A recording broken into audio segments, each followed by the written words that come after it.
Hi, folks. This is Ethan of Combat Radio. Through the years, we've had the privilege of having many, many epic personalities read The Night Before Christmas for our show. We had the great Richard Johnson, star of the original Haunting and cartoon. We had Jeff Conaway from Grease, who recently passed away. We had Rico Ross, who was Corporal Frost in Aliens. You know what are we supposed to use, man? Harsh language? That guy.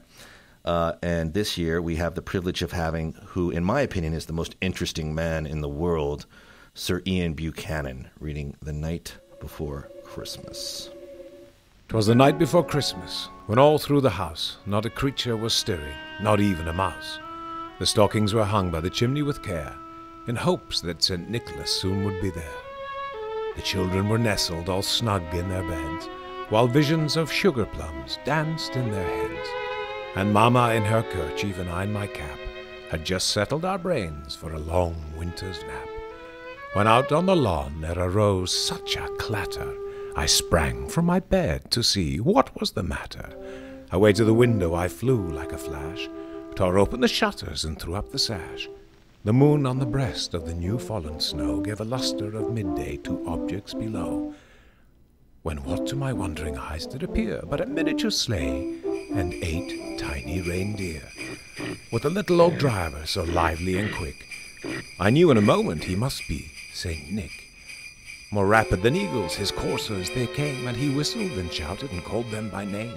Now Dasher, now Dancer, now Prancer and Vixen, on Comet, on Cupid, on Donder and Blixen, to the top of the porch, to the top of the wall, now dash away, dash away, dash away all. As leaves that before the wild hurricane fly, when they meet with an obstacle mount to the sky, soon up to the housetop the coursers they flew, with the sleigh full of toys and St. Nicholas too. And then in a twinkling I heard on the roof the prancing and pawing of each little hoof. As I drew in my head and was turning around down the chimney, St. Nicholas came with a bound. He was dressed all in fur, from his head to his foot, and his clothes were all tarnished with ashes and soot. A bundle of toys he had flung on his back, and he looked like a peddler just opening his pack. His eyes, how they twinkled, his dimples, how merry. His cheeks were like roses, his nose like a cherry. His droll little mouth was drawn up like a bow, and the beard on his chin was as white as the snow. The stump of his pipe he held tight in his teeth, and the smoke it encircled his head like a wreath. He had a broad face and a little round belly that shook when he laughed like a bowl full of jelly. He was chubby and plump, a right jolly old elf, and I laughed when I saw him in spite of myself. A wink of his eye and a twist of his head soon gave me to know I had nothing to dread.